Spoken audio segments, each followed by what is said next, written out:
在我身边的这就是我们学校自主开发的一吉祥综合智慧校园管理系统。这个平台也聚合了我们的校园安全以及校园支付以及其他跟我们所有师生息息相关的所有的子系统都在这里。那么在近期呢，我们还上线了一个基于 DeepSeek R1 大模型的一个专属的一个页面，除了可以完成 AI 课堂的一个分析以外，还可以就是快速的形成 AI 助力下的教案和 AI 的一个数据分析。这是我们学校的智慧图书馆的一部分的自主借还机。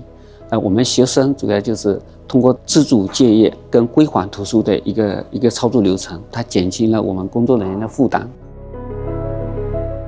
我们学校的每个区域都安装有一键报警系统，当学生遇到紧急情况的时候，就可以按一键报警系统。我们有专人24小时等待接听系统的信号，这样学生可以得到及时的帮助。